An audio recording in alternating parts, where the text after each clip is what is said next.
नमस्कार, न्यूज मंच देख रहे हैं आप और मैं हूं विशाल वैभव। राजद कार्यालय में जो है आज राजद के राज्यसभा सांसद मनोज झा ने जो है प्रेस वार्ता कर पीएम मोदी के द्वारा जातीय जनगणना कराए जाने को लेकर बड़ा हमला बोला है और कहा है कि जातीय जनगणना को लेकर जो है कुछ जो बातें हैं वो स्पष्ट होनी चाहिए। तो क्या कुछ कहा है राज्यसभा सांसद मनोज झा ने, आपको छोड़ जाते हैं उनके प्रेस वार्ता के साथ। बने रहिए न्यूज मंच के साथ। न्यूज मंच के लिए विशाल वैभव, पटना। मेरे भाई उदय बाबू हैं, सब जानते हैं कि जिस धारा को मुक्त करने की कोशिश हो रही है, ये उस धारा के सार्थक वाहक हैं, एक मजबूत चेहरा। और मेरा दल इस धारा के पक्ष में बिना तराजू लिए हुए खड़ा, न अनुसार सोचे बगैर। आपके समक्ष कुछ गंभीर बातें आज बिंदुवार तरीके से रखूंगा, उसके बाद फिर आपके सवाल होंगे। अभी बीते आपको स्मरण होगा, पहलगाम की सामूहिक पीड़ा के बाद अचानक से प्रधानमंत्री जी को एहसास हुआ कि बहुजन धारा की जो मांग है जातिगत जनगणना की, उसके लिए हाँ बोलना जरूरी है। उन्होंने हाँ बोला, एक पॉलिटिकल स्टेटमेंट, एक जुमला, एक शब्द जिसके पीछे भाव की कमी। मैं क्यों कह रहा हूं? क्योंकि अगर आप आजादी के बाद से उनके संगठन का चाल, चरित्र और चेहरा, तीनों चीज, चाल, चरित्र और चेहरा, ये मूलतः बहुजन धारा विरोधी रहे, आरक्षण विरोधी है। मैं नहीं बताना चाहता, मेरे राष्ट्रीय अध्यक्ष जी कई दफा कह चुके हैं कि बंच ऑफ थॉट गोलवलकर की इनके लिए सबसे पवित्र ग्रंथ है, और उस पवित्र ग्रंथ में दलितों, पिछड़ों के लिए जो टिप्पणियां की गई, आज तक उसका प्रतिकार संघ और भाजपा ने नहीं किया। खैर, जब प्रधानमंत्री जी ने यह घोषणा की कि जातिगत जनगणना इस बार जनगणना के साथ होगी, हमने कहा चलिए देर से ही सही आप रास्ते पे आने की कोशिश करें, लेकिन ये भटकाने की कोशिश भी मैं क्यों कह रहा हूं? 5 तारीख को अंग्रेजी के प्रमुख दैनिक में खबर छपी।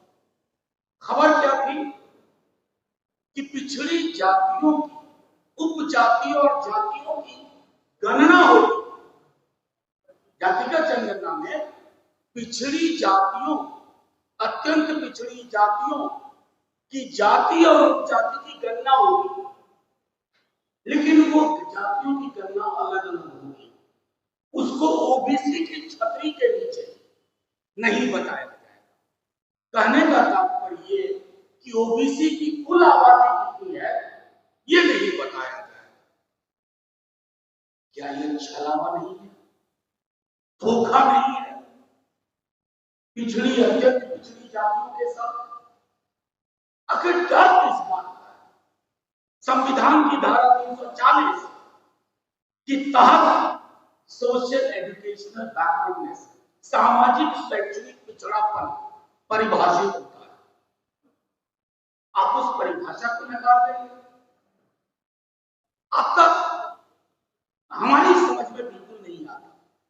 कल को नीति आयोग को आंकड़े की जरूरत होगी कि टोटल क्वांटम क्या है, किसी और एजेंसी को जरूरत होगी, तो क्या कहेंगे कि अमित शाह जी ने फैसला लिया था कि जातियों की अलग अलग गिनती होगी, लेकिन छतरी में कितनी जातियां हैं, उनकी संख्या, उनका प्रतिशत क्या है, ये आप नहीं बताएंगे। दृष्टिकोण है अपने दल की ओर से, बिहार ही नहीं हिंदुस्तान भर के तमाम पिछड़ी, अत्यंत पिछड़ी जातियों की ओर से लोहिया जी और अंबेडकर साहब को स्मरण करते हुए ये आगाह करते हैं कि जैसे जातिगत जनगणना करवाने की मांग से पीछे नहीं हटाते, उसी तरह आपको मजबूर करेंगे कि आपको इस पूरी छतरी यानी कि ओबीसी, ईबीसी में कौन कौन जातियां कितनी हैं और टोटल क्वांटम क्या है,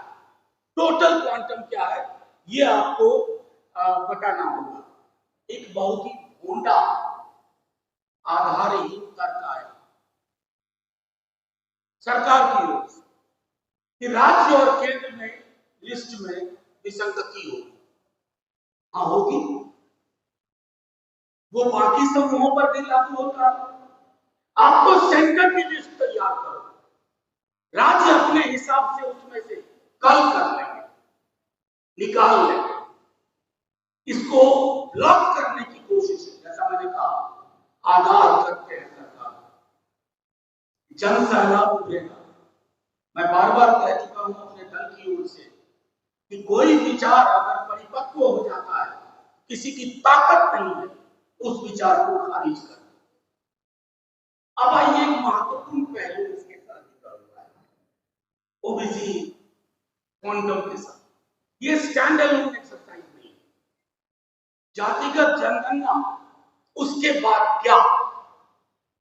नेता प्रतिपक्ष तेजस्वी जी, हमारे कांग्रेस और डीएमके के साथी, समाजवादी पार्टी के साथी कह चुके हैं कि ये आंकड़ा, जैसा हमारे बिहार के एक नौजवान नेता कहते हैं, आंकड़े ले आइएगा लेकिन सार्वजनिक ना कीजिए।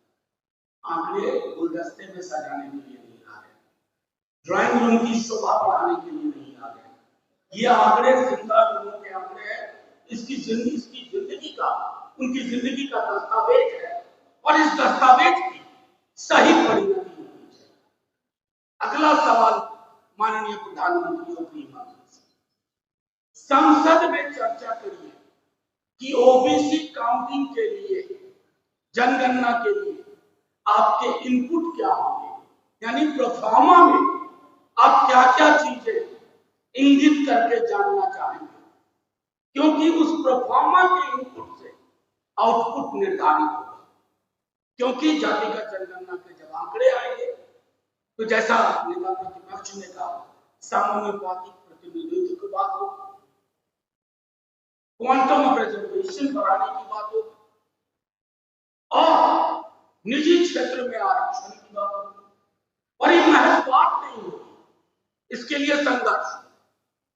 अतः लब्धलुभाव ये है, अगर सरकार की मंशा है कि ओबीसी की गणना को पर्दे के पीछे छुपाया जाए, तो इतना कह रहे हैं, बिहार नहीं पूरे देश का ये समाज उठ खड़ा हो। कैसी विडंबना में हम लोग रह रहे हैं। 4 जून को नेता प्रतिपक्ष ने चिट्ठी लिखी, आप सब आगे बढ़, माननीय मुख्यमंत्री जी को। आज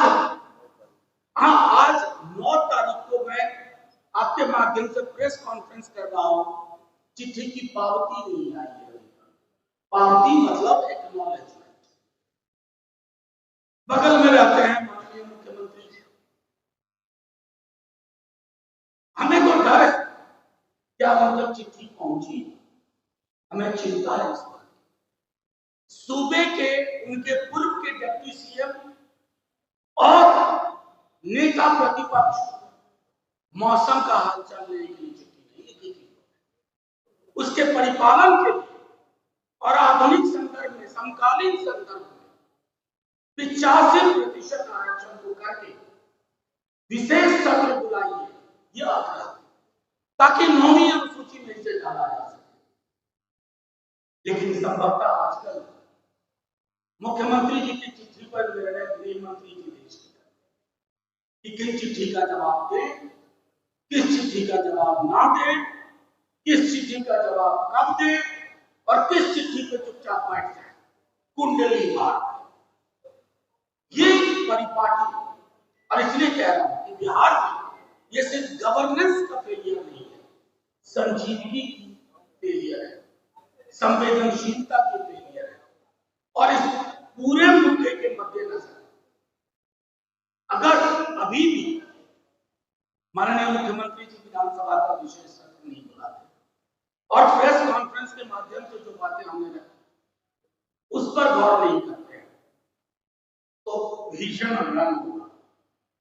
चुनाव, दैनंदिन की राजनीति अपनी जगह, लेकिन जो फैसले, जिन फैसलों से समाज का फैसला बढ़ता है, वो फैसले आपसे पलटवा के रखेंगे। शुक्रिया साथियों, मैं आग्रह करूंगा कि कुछ जोड़ना चाहूँ। नहीं नहीं नहीं, मैं वो आप मेरी बात समझे नहीं। मेरा कहना था कि विचार इतना महंगी है, इतना महत्वपूर्ण है और कोर्ट में लंबित है सुप्रीम कोर्ट में, इसको रिविजिट करना चाहिए यही था। और जो आपत्ति उच्च न्यायालय की थी उस विसंगति को खत्म करें। इसके लिए मैंने बार बार कहा है कि बहुत बड़े ज्ञान की आवश्यकता है। शुक्रिया, थैंक यू सो मच। अभी टाइम है ना?